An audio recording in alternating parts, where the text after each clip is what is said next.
Okay, folks, let's get started. So it's my pleasure to welcome Professor Venkat Viswanathan, today's speaker in our CNRE Winter Seminar Series. And Venkat is faculty in the Aerospace Engineering Department here. His group works on, has a broad interest in technologies that transition, that accelerate the transition to sustainable transportation and aviation.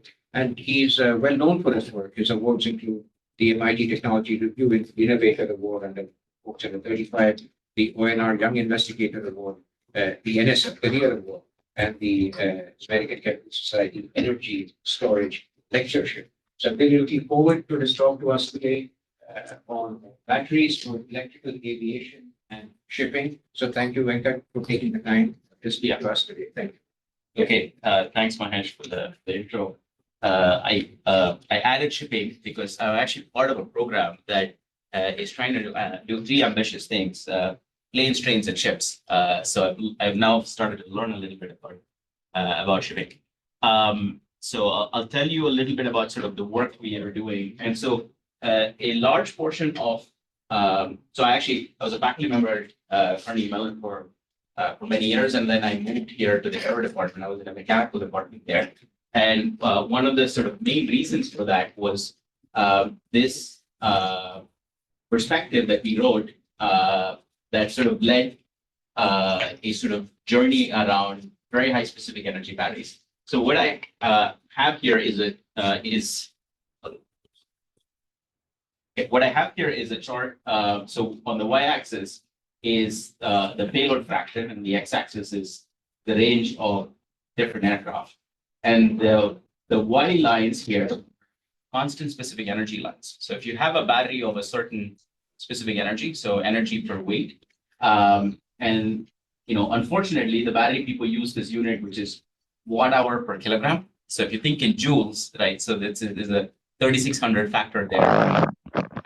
Out. Okay, so today's best batteries are sort of in the range of about 150 to 180.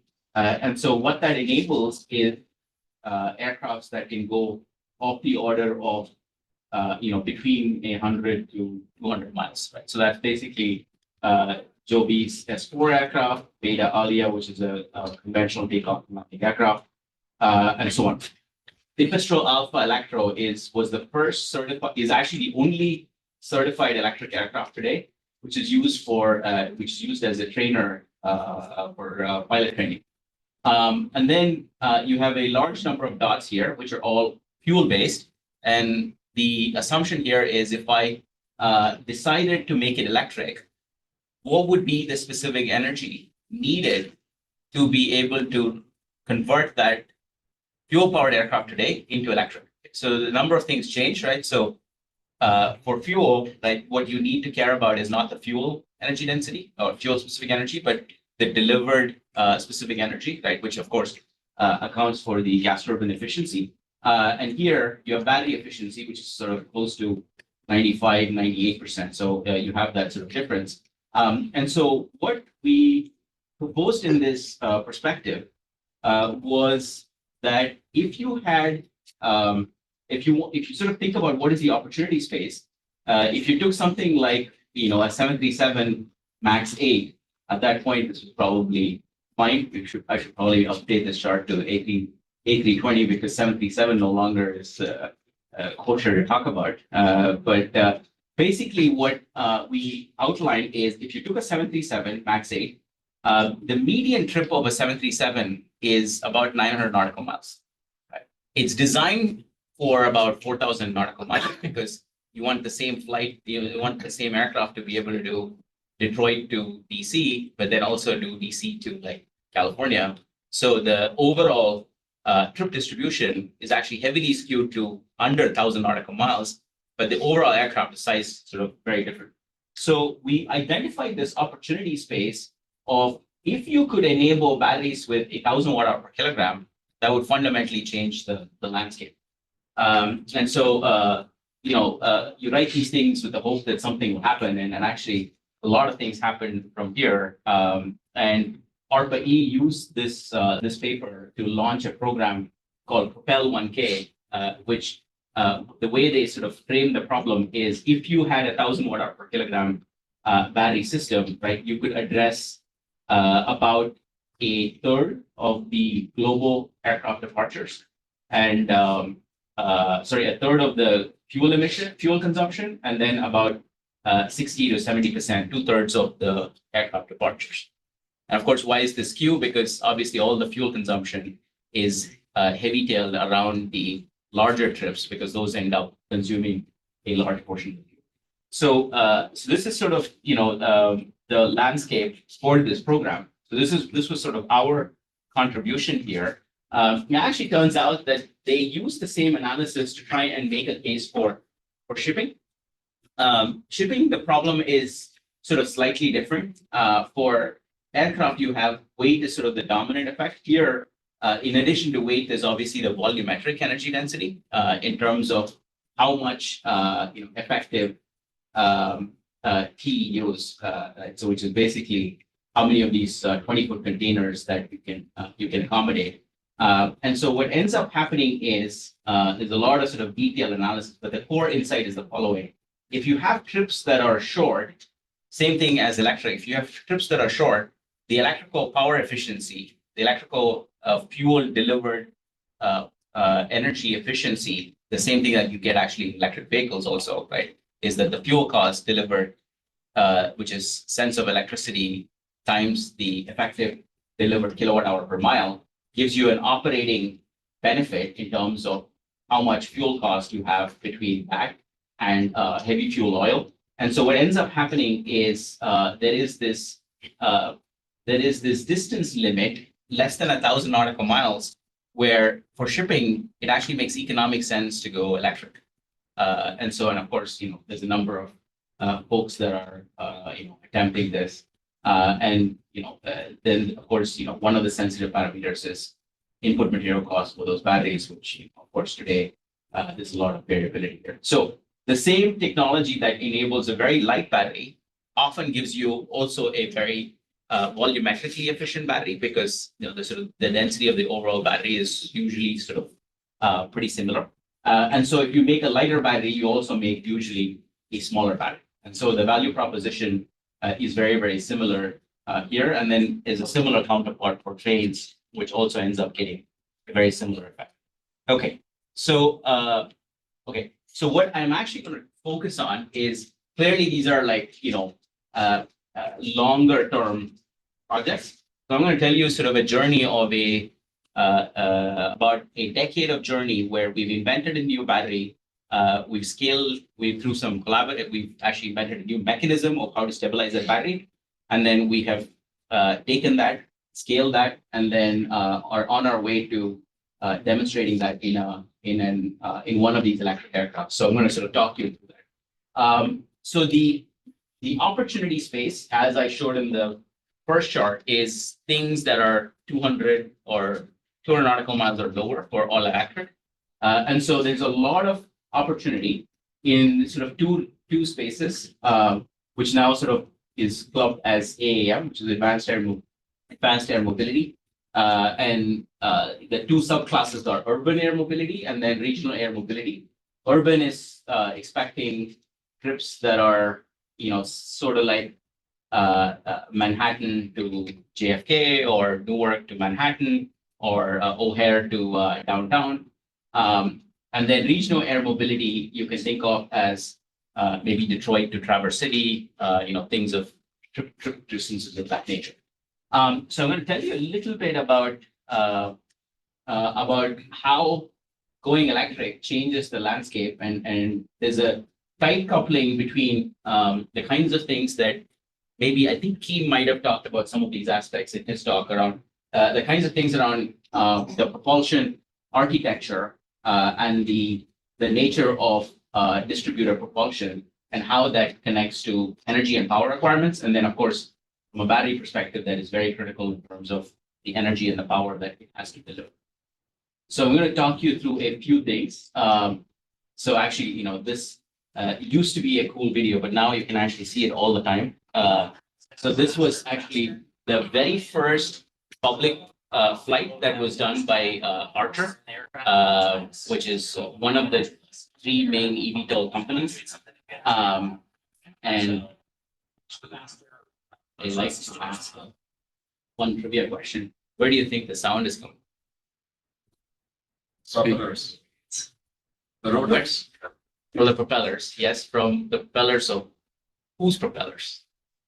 From the tracking aircraft. From, yeah, so from the aircraft, from the helicopter that's taking the video.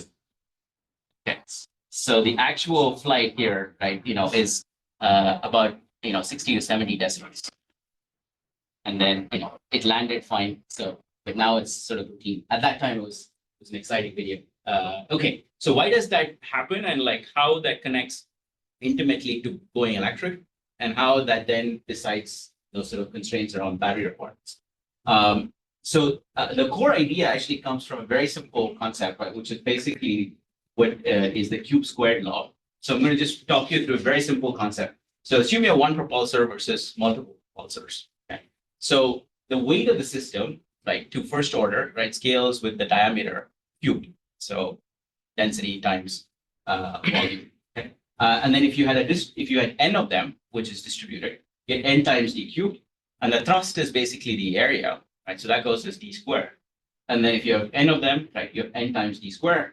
So basically, what distributed propulsion does is you can get the benefit in one of two ways.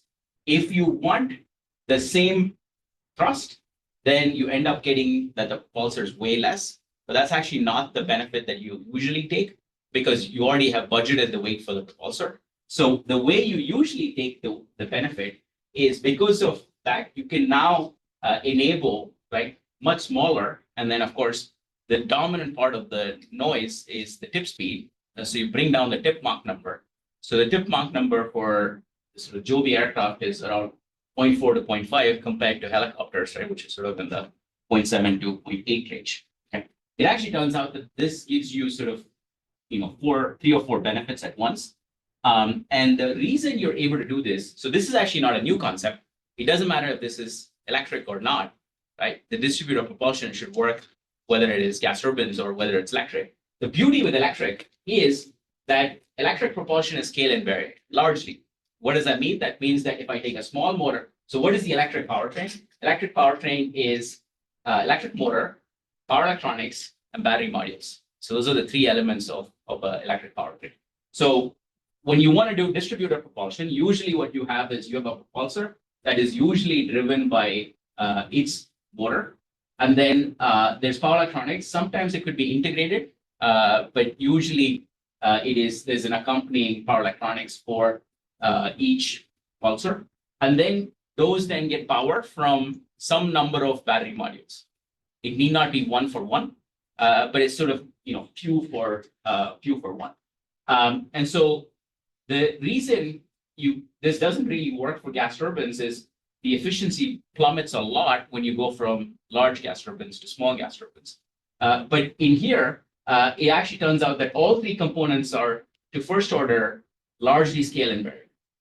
The battery is largely scale invariant because the batteries today are made out of cells. Cells are then packed into modules. Modules are then assembled into packs. Okay, so already this architecture is there. So maybe you have some small extra sort of external casing mass for having different modules, but the central architecture is already there. And then electric motor has some small efficiency difference between having a small motor and a large motor. So there's different kinds of efficiency curves, but it's sort of a couple percent. So very, very small. So the core reason why there's so much excitement in this space is there's now a plethora of electric aircraft designs that are possible because you can have distributed propulsion that is enabled by electric. And so, this sort of gives you, four benefits at once, right? Lower energy consumption because it's now much more energy efficient, distributed propulsion, no single point of failure, better noise profile, and of course, better economics because of reduced maintenance and fuel costs. And so you have sort of a very large body of aircraft that, look all like this, and there's not sort of a converged answer. And so there's basically sort of three main categories of these electric urban aircraft today. And so this was actually, a paper we did in the Proceedings of National Academy 2021, when it was very, very early, right? So all these sort of things were very, but now it's sort of more mature. What we did was to put the landscape of, given an aircraft design choice, how does that connect to the battery energy and power requirement? And then how that decides whether you can actually close the aircraft design or not. So it ends up being that that's actually the critical factor that enables whether your aircraft actually will be feasible or not. So I'm not going to talk about multi-rotors because basically those don't work because the energy penalty is too high because of the very poor lift to drag ratio. So with today's batteries, those are limited to sort of 20 nautical miles or so. Right? The only, there's only Volocopter was the only one that was really pursuing it, which is now, bankrupt. So that approach is sort of not really feasible for all electric. Could be feasible for hybrid. There are some approaches that are pursuing this. Then you have liftless cruise, which is basically there's a wing of some kind. So you have, number of sort of aircrafts are pursuing this. Archer. I'm going to show you a couple other examples. Then you have vector thrust. This is the dominant technology stack. And the vector thrust, the idea is that when you take off, right, you need your propulsors to be up. And then when you're in cruise, you need to be forward, then tilt again. So you can tilt it in one of three ways. You can tilt the rotor, right? Or you can put the propulsors on the wing and then tilt the wing, right? Or you have a ducted fan, in which case you just tilt the fans. So those are the sort of three main concepts. Okay. So so I'm going to quickly walk through this. So the two main variables that end up deciding the energy, the power requirement, and then of course the energy or full flight. The first factor is what's called disk loading, and the disk loading is basically the rotor area is inverse. It's the inverse of rotor area divided by the vehicle mass. So if you have a large rotor area, right, which is like a helicopter, right, then you have low disk loading. If you have a small rotor area, like all these, essentially most of these electric aircrafts, right, have much smaller propulsors, but then of course many of them, so you'll of course account for that. Then you have higher disk loading. And if you're very small, and this is Lilium Jet, which company is now no longer in existence, but they had a very, very small ducted fan design, and so they end up having a very high disk load. Why does that matter? So the power required for power scales inversely with the scales with the disk, not inverse, scales directly with the disk loading. So which means that much higher disk loading means that you have a much higher power requirement. The y-axis here is inverse of power cost weight to power. And then of course forward flight is determined by largely lift to drag ratio, and so that sets the sort of landscape. Okay, so I'm going to show you a couple of charts of some aircraft. This is the Kitty Hawk Heaviside. This is a single-seater light aircraft, 50 kilograms. And what you see here on the right is an example mission profile of that aircraft. So takes off, gets to say around 1500. I mean, that there's sort of different regions that that operates in. And you see that it's a single-seater and 6 propulsors. Requires about 60 kilowatts for takeoff. And then the cruise is around 8 kilowatt. And notice this number here, the watt hour per mile. So that's the energy per mile of energy required per mile travel. And that number is 104. Of course, near the end, you'll see that, of course, it has to land. So you have, it's landing. So there's that at the landing phase, you don't need power, but then you have to hover and then land. So that hover is where you get that high power requirement. But what you see here is the watt hour per mile here is around 120, which is pretty remarkable. If you drive in the most energy efficient electric vehicle today, it's about 200 to 220 watt hours per mile. So this is about half of that. Okay. You contrast that with the Lilium Jet, So this is now much larger, 7-seater, and about 3,000 kilograms. And this is sort of intended to do longer missions. It's sort of thought of as a regional jet. And you see here the watt hour per mile now is about 1,800. But of course, the key metric is watt hour per mile per passenger, because this can now carry 7 passengers compared to the other one that could do the 1. And the power here needed is 3 megawatts. And I'll show you why this becomes very, very problematic for them. And of course, just like the last one, right, you have a high power requirement at the end. Okay, so we wrote this paper. The paper has only two figures there, and we thought this actually first figure would be the most important figure.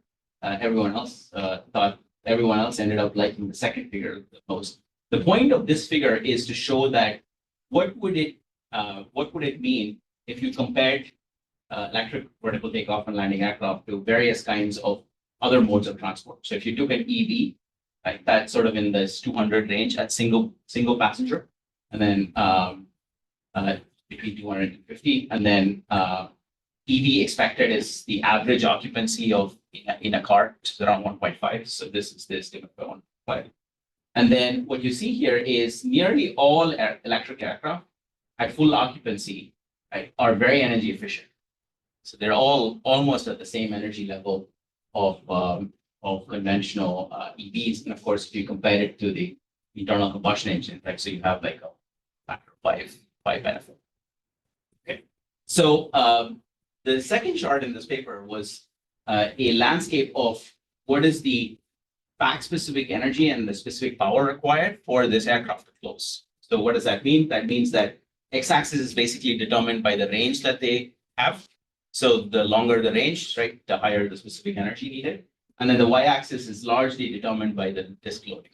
So the worse your disk loading, the worse the power required is. And so what you see here is basically, all of the Archer, Maker, Kitty Hawk, Heaviside, Beta, Joby, they all have a hour power in the range of about 1 kilowatt per kilogram. And then this upper failure mode, which is actually what you need to size for, is the case of one of the modules going power out. So that's the failure mode. So which then gets you a very interesting trade-off where how many of these sub-modules do you do? Because just have 2 of them, then one module essentially has to do double the power, right? And so they've all sort of taken different trade-offs, right? So it's some number between 4 and 6 different aircraft have taken different numbers. And what you see here is the biggest outlier here is the Lithium jet. Because of their because of the very high disk loading, they require a very high hour power. And essentially there exists no battery technology today that can simultaneously meet the long range requirement, right, which was their jet design, and their ducted fan design, which asked a very high specific power. So that was sort of the main point that we made in this paper. This chart is now very, very popular. Forbes covered it. Wall Street Journal this was actually even nicer. Wall Street Journal forced another aircraft company, Vertical, to put a chart, put their number on our chart, so on. So what this chart tells you is if you're in the green or the light green, right, that's very much feasible with today's battery technology. But if you want to go further, then you need sort of improvement. And I didn't mention this, but these diamond dots are batteries that you can get today, right? So this is, for example, the battery that is in the Ford F-150 or the NASA spacesuit on lessons here. And then there are some experimental modules by Husky and Cooper. Okay, so next I'm just going to talk you through. So this is all aircrafts. Then now I'm going to talk all batteries from now. So I'm going to talk about a journey of trying to put a new cell innovation in this chart, which can enable about well over 300 watt hour. So the core idea is that today's batteries use on one of the sides on the anode graphite, and so which of course uses weight and we remove the graphite and just store lithium directly. Right? So that's the core idea with the lithium metal cell technology. Okay, so the problem of lithium metal is one that is actually very, very old problem. Actually traces all the way back to 1960s with Mullins and Sakurka. And the instability is the following. So what you are doing when you discharge and charge the battery is you have a metallic foil of lithium. Right? And when you discharge, you take lithium away from the foil. So you strip metal. And then when you charge, you plate metal back. Okay, so the operation is very, very simple. Right? So you're stripping metal, plating metal. So problem of plating metal has a fundamental instability, which has been known for many, many decades, which is a transport-driven instability. So assume that you start with some manufacturing inhomogeneity. Right? You're not going to have a perfect foil. Right? So you strip and then you plate. Or you plate first, depending on sort of the exact architecture. If you plate first and you assume that there's some inhomogeneity, right? For a lithium coming from the cathode, right, the transport length to plate on a tip, right, and the tip of the inhomogeneity is much shorter than to plate into the valley. So there's a fundamental instability, right? It's actually the same instability that happens with snowflakes, right? So it's the same transport-driven instability where it's easier, right, for the melt front, right, to deposit at the tip rather than the valley. So you have all the sort of dendritic structures. Okay. In snowflakes, you get fractal structures. Here, you don't quite get fractal structures, but you basically have a fundamental instability where if you have a certain wavelength, right, that wavelength is fundamentally unstable, and you will have these kinds of dendritic structures that goes. And so how could you stop this? So one idea that you might have is, oh, could I put a material next to it that when it tries to grow, that it mechanically pushes back, right? So you have this instability, can I just push back, right? And then make that instability stable. So that's the core idea. So this was an idea that was actually proposed by Chuck Monroe and John Newman. Actually, Monroe was a faculty member in chemical engineering for many years before he moved to Oxford. And so the core idea is the following. So what you want is you want the current density, so where it plays, to be out of phase with this perturbation. You want it to deposit in the valley such that it fills the valley and not the tip. So that's essentially what you want. And so what you can do is, not going to sort of walk through the exact details, but basically it ends up, you can do some thermodynamic analysis, and what you will end up with is a quantity which we call the deformation chemical potential. I'll walk you through the intuition for what are the terms and how they enable stabilization. So basically 3 parts the deformation chemical potential in terms of how you can make that out of phase with the perturbation. So the 3 parts are, first part is surface energy. So if you have an instability, right, and if the wave number of that instability, so if you have a sort of a large aspersion, then you're essentially paying a huge energy penalty to make that surface, because the amount of surface area you have made, right, is very, very high, and it costs surface energy times the surface area, right? That's the amount of work you have done, right, to create that, right? So surface energy is a fundamentally stabilizing mechanism. It turns out for this problem, right, that interface between lithium and conventional metals, the surface energy is not that significant. The reason for that is lithium already has sort of these passivation films. So metals generally have a passivating film, right? So that chemical interaction is what is surface energy, and that's usually not too significant. Okay, then you have deviatoric stress. So this is basically the stress is decomposed into the hydrostatic part and the deviatoric part. And so Monroe and Newman, in their analysis, pointed out and said correctly that there is one stabilizing mechanism, which is the pressure part, which is that if you have a material, and if you have a material that has modulus in some form, right, bulk modulus or shear modulus, right, however, whatever constitutive relation you want to take for material, if that material has a modulus that's much larger than that of lithium, right, then when lithium tries to push forward, the other material is going to push back, and it'll give you a fundamental stabilizing mechanism. Actually, turns out that the very same analysis has a second mechanism, which is a density-driven suppression mechanism. What is that? That means that when you have lithium moving in from the solid, from the electrolyte solid separator to the lithium metal, there's a change in volume. Okay. And so essentially what you can do is the PV term could act via P or via V. Okay. So in the same way, you can actually counter that by having a material that on the other side has a higher density of lithium than lithium. Okay, what are you talking about? Right? How can a material have a higher density of lithium than lithium? Lithium's a metal, right? There's nothing else in there. How can I put some other material and have a higher density of lithium? Conveniently, here we got a very lucky break, right? Lithium is the absolute worst metal in terms of density, right? So it has a very low packing density.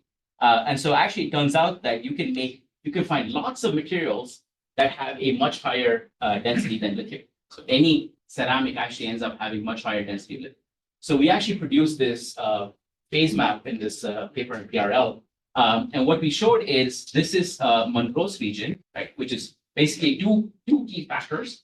This is, you can think of as a density ratio, right, density of lithium in one phase to another phase. And then this is sort of some kind of modulus ratio, right? So high up here means that the separator you have has a much higher modulus than that of lithium. Less than 1 here means that in this, because of more volume ratio, less than 1 here means that you have a much higher density ratio of lithium. Okay, so there are two ways you can suppress it. You can either have a much higher density ratio, or you can have a much higher modulus ratio. And so what we did with this is we said, okay, this is cool. Can we now find a material that has a higher density of lithium, but also softer than lithium? So it turns out that because of the way in which the math works, right, you also need it to have a lower modulus than that of lithium. We searched for a lot of materials. It ends up being that lithium is has very low density, but is also very soft. So if you make any kind of a lithium-containing inorganic ceramic, that ends up having a much higher modulus than that of lithium. You basically cannot do that. So what we then did was that we said, okay, could we make a composite of these two sites? Can we take a polymer and then infiltrate that polymer with a ceramic, so you get the overall modulus to be much lower? But then the activating mechanism is through the ceramic. The conduction is through the ceramic, so the density ratio is high. So this is a purely theoretical proposal. Right? So this theoretical proposal was the basis for a RPE award that we won in 2017, which then is the journey I'm going to tell you, where we then posed the idea and then realized the material and where we are there.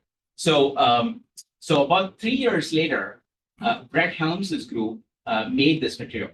And the material that they ended up making, the details are not too important, it's a polymer, and then the polymer is infiltrated with lithium fluoride, which is the ceramic phase that we end up having. And you notice here, right, the amount, as we put more ceramic phase, you have a much higher modulus. Lithium's shear modulus is around 5 gigapascal. So this is in the megapascal, right? So mostly polymer, but a little bit of ceramic. Okay. So which means that it's now softer than that of lithium. There's this dip here because it causes some pinhole and so on. Not too important. We use materials sort of in this range. Then we also checked whether now the relevant density is the density of the phase that is giving the lithium, right? Because that's what's going to undergo deformation. And so what we wanted to make sure is that the polymer is not the conducting phase, but the ceramic is the conducting phase. It turns out that lithium fluoride cannot conduct, so because it has a very high bulk barrier, but the conduction mechanism is across the surface, the interface between the polymer and the ceramic. So that's what's the dominant. And then we can estimate what the density of that phase is. So what the effective molar volume ratio is. So that's about 0.2. So if our theory is true, then this lies in that bottom left quadrant. Right? This should lead to smooth and stable deposition back and forth. Not going to have any instability. Okay, so this is now beautiful tomographic measurements that was super painful to take, many tries, but finally we got a very, very clean signal. Okay, So this is a conventional separator. So what's happening here is you have lithium and lithium, and you're plating and stripping back and forth, back and forth. Okay. And so what you see here on top is you see that once you start plating and stripping, you start to have these asperities here. And then over time, 4 hours, 16 hours, right, you have basically complete instability and all kinds of bad things. Eventually it'll short, right? Eventually it sort of poke through the separator and short. Lisa is basically this composite separator. And you see, right, this is like cycling really, really stable, super smooth, right? All the instabilities are yield automatic. Okay. Then what we did was, so two different parts of my research program, we were building these lithium metal cells, and then we were working on electric aircraft. Jeff Bauer, he was then at Airbus eCubed, and then now he's at Archer. We wrote this paper at that very, very early days, 2018, like literally this electric aircraft field was almost non-existent. And what we analyzed there was the sort of power draw. And what we did is took that mission and then applied it to our lithium metal cell. So we had no idea whether it would work or not. Tried it. It was able to deliver the power for takeoff, able to deliver the power for landing. Then we said, okay, can we now cycle the cell? And what you find here is this chart shows you how much capacity, which is charge or energy, is retained. I mean, there's some energy loss, but actually not too much. It actually turns out that the failure is that the landing mode, where as you charge and discharge the battery, the resistance of the battery increases.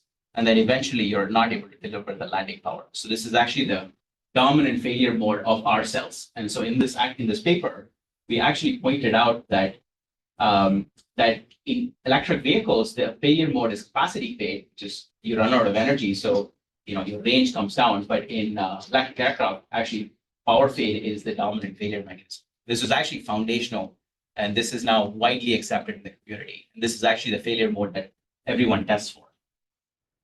Okay. Lots of cool things have happened. 24M took our technology and then scaled that cell up.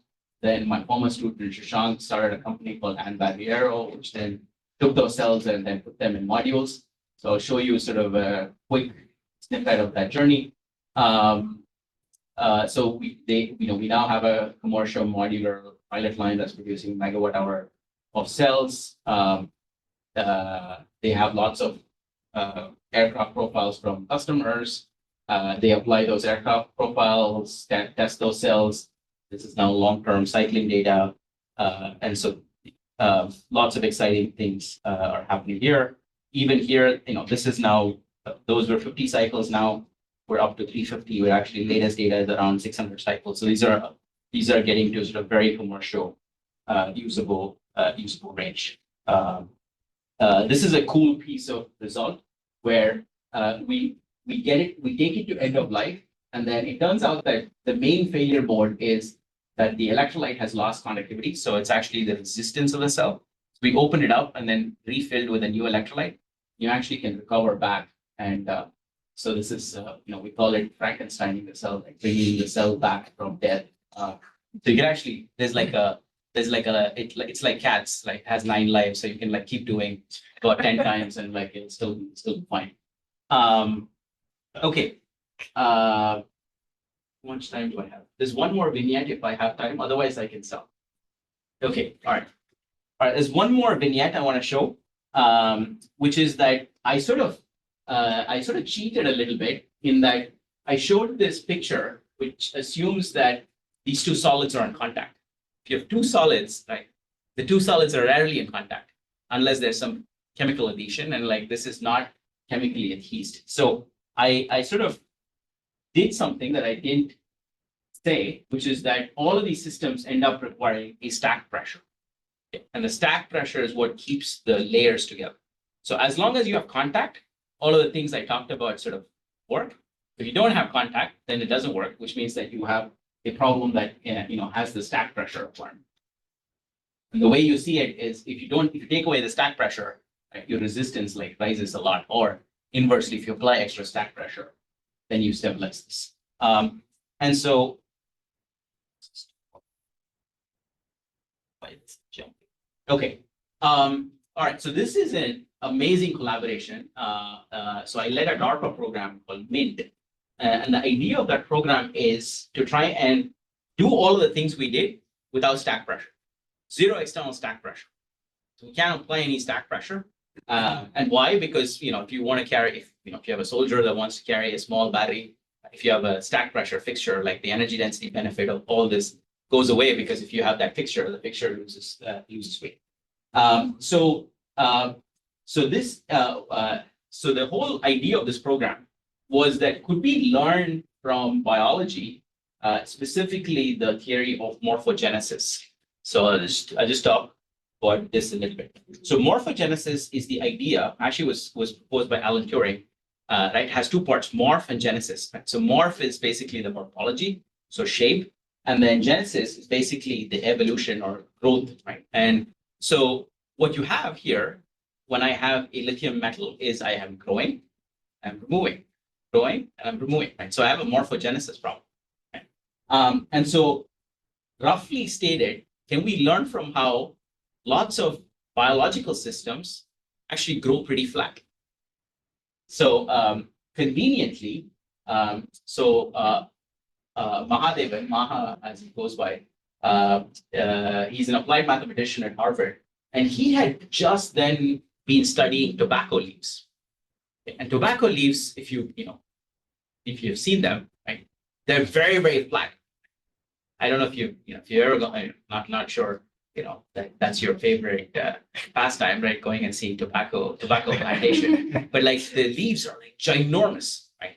And they grow absolutely flat. Okay. And so the core idea is that there's a way in which there's feedback, and that feedback comes from a few different things in biology. The feedback comes from two length scales. One is sort of the mesoscale, where mechanics and sort of rigidity of the leaf comes in. And then there's cellular transport. So there's basically molecular transport that is non-local. Okay. So what we tried to do in this paper, just was accepted in the Proceedings of the Royal Society, is to try and unify those two. So there's actually a very similar diagram like this in Maha and Salem's PRL paper on how to grow a flat leaf. We adapted the exact same idea. Okay.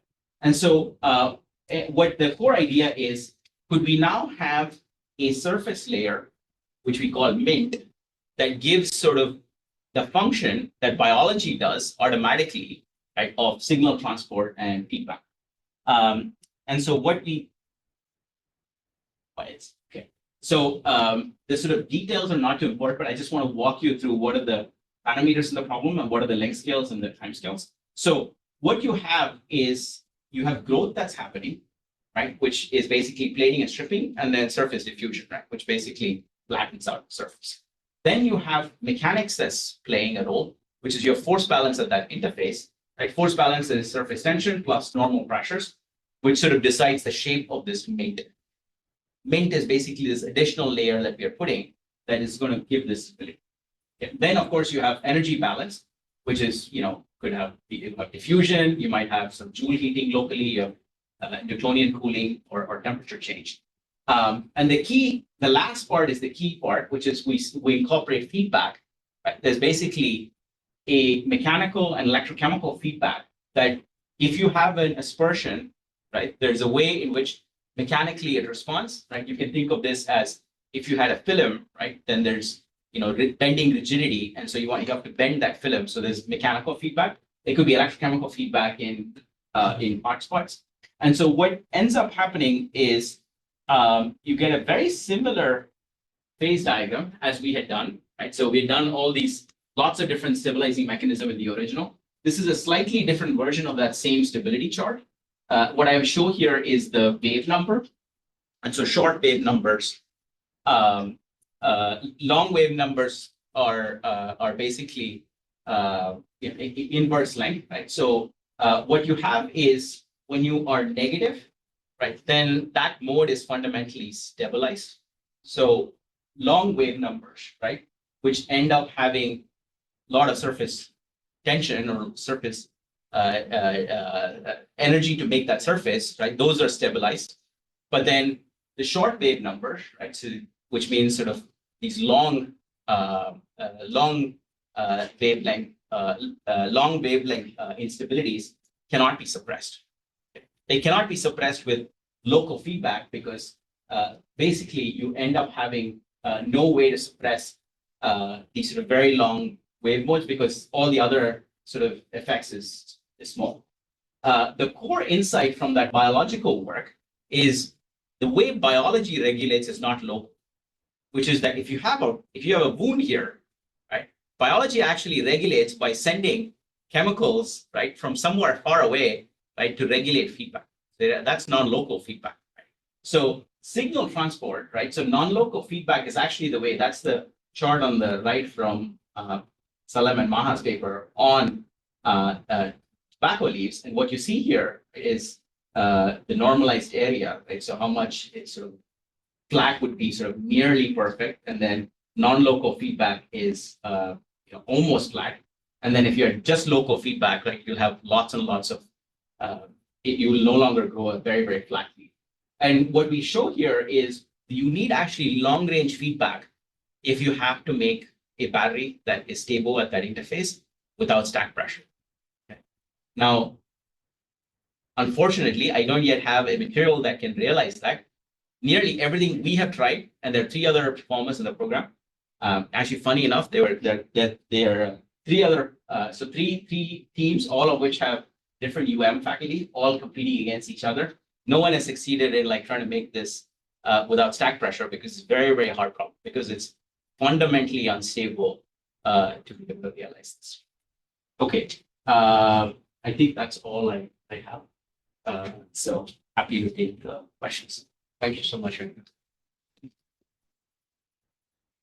interesting. Questions? Yes.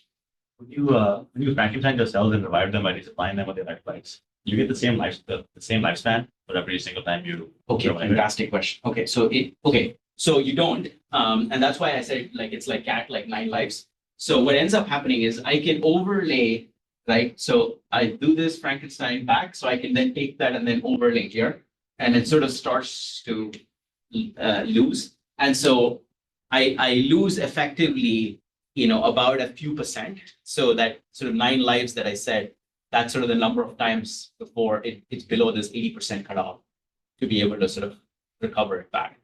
So there is obviously, it's impossible, right? You're up against laws of non-equilibrium thermodynamics. If you could get back to the original state, you have effectively reversed it back, which you obviously cannot.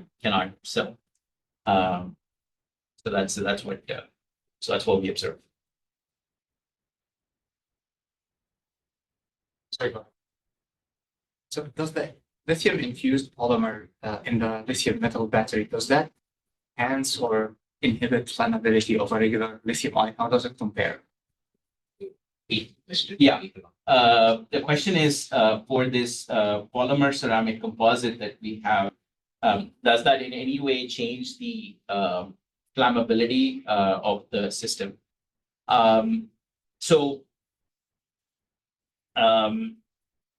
By a small amount, it improves the flammability characteristics, but not significantly, because the amount of ceramic phase we have is only like a couple percent. And also today, already some of the separators come with ceramic coating for exactly this reason, to like enhance the safety. So we don't get any additional benefit from the separator. The main reason for flammability in conventional batteries is actually not, of course, the fact that the separator is unstable, but the main flammability reason is actually from the liquid electrolyte that is there. It's the liquid that's flammable. So the liquid is essentially some kind of fuel.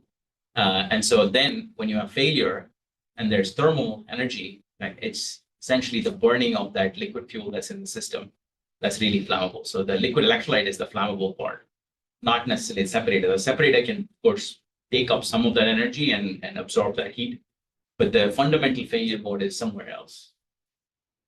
Yeah.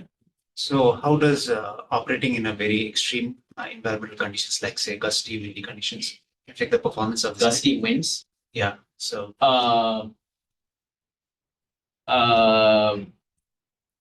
So what that ends up doing is it ends up requiring. So like under normal operation, it's actually not that big a problem. So when it's cruising, right, you actually have a pretty large margin to handle gusts because the fundamental power limit. So usually, like this is also another useful metric, right, which is the takeoff power to like cruise power, right? So you have a factor of 10 margin in terms of the fact that if it can do the landing, right, that means that it can handle that power. So those, sort of turbulent conditions are, maybe factor of 2, factor of 3. So that's actually not that big a role. Of course, the fact that if you had, issues during landing, right, that would spike the power requirement a lot. That could be problematic. We have, I don't think, I actually don't know. Maybe they have tested and I don't know, but that would be my guess. So this is really the kind of a more complex, multi-physical problem, right? You have a mechanical problem on the electromechanical problem. Do you think the thermal act it has been also in this situation to impact how to consider the model? Yeah. Okay. So fantastic question. So you can imagine a different approach to stabilizing this without mechanics, purely thermal. So what you can imagine is you have this instability, and if I can localize that, and there's a local heating, right, in that region that has that instability, that heat can then increase the surface diffusion, and that can cause the lithium to smoothen. So people have done very cool experimental demonstration of this concept, where what they do is they intentionally charge fast and run a spike, and that spike current then leads to a local hotspot. So you have Joule heating. The Joule heating then leads to faster surface diffusion, and that sort of stabilizes this. It turns out that those things don't end, I mean, they make for like nice science papers, but don't end up working so well under practice, because you need to know exactly what are the conditions and what is the morphological instability and so on. But there's certainly thermal ways in which you can control this. And so essentially, I mean, there's basically in terms of control variables, right? So there's basically mass, force, and energy, right? So we control through chemical feedback, and then force is mechanical, and then the energy is the thermal part that you're talking about. So certainly, I think, and then coupling of these two, right? So there's lots of cool work in terms of coupling of two fields also, which is also rich multi-physics problem. Yeah, Very nice presentation, actually. I was going to ask you, what do you think? Where do you think hybrid technology for like, not like crazy commercial, but sort of commercial? Okay, so here's the fundamental problem of hybrid. Okay. So let's assume a hybrid electric aircraft, gas turbine, and battery, and let's say I size it, 50-50. 50% power from hybrid, from gas turbine, 50% from electric. You have to ultimately design for the power out case from gas turbine, which means the battery has to do double the power. Okay. Now, of course, nobody sizes it 50-50, right? They probably size it like 80-20. Right? So 80% gas turbine, 20% batteries, because obviously gas turbines are much more energy dense in terms of delivered power. So which then means that the failure mode for all these batteries is the power out case of the gas turbine. Okay. No one, literally 0 people, have actually demonstrated, right, that for the power out case of the gas turbine, you actually have safe operation of a hybrid electric aircraft. Now, it's possible that you might be able to do some other ways in order to sort of address this need, but this is a fundamental challenge. And unfortunately, right, batteries being a closed system, as as one of our former deans, David Ragon, right, there's a phenomenal fundamental relationship called the Ragone relationship, right? Which is that in any closed system, right, you cannot get energy and power at the same time because you have some internal resistance. And then if you want to drive the power high, you will have to lose energy because you have IR drop. So you can either get high energy or high power, but not both simultaneously. Of course, there's a design frontier around that. So that remains the fundamental challenge around hybrid. So it's not so obvious where there may be serious opportunities for hybrid electric in the short term. I think in the long term, there's a very huge opportunity when the ratio is of order, if is maybe factor of 2 or factor of 3 worse, right? Like deliver. So if you take the delivered energy density of large jets, it's impossible, right? That's around 5,000 to 6,000 watt hours per kilogram. But if you take like these small props, they're pretty inefficient. So like they're around 2,000 watt hours per kilogram. So if batteries come within like maybe a factor of 4, right, maybe get to like 400, 500 watt hours per kilogram delivered, then you start to become, then things start to become interesting because then you might size like 25, you might size 50-50 or 30-70, in which case I think all these design trade spaces come out to be quite interesting. But until that point, all the hybrid folks are waiting for that better battery. Thank you. We have to wrap up here, but folks waiting to use the room. So thank you again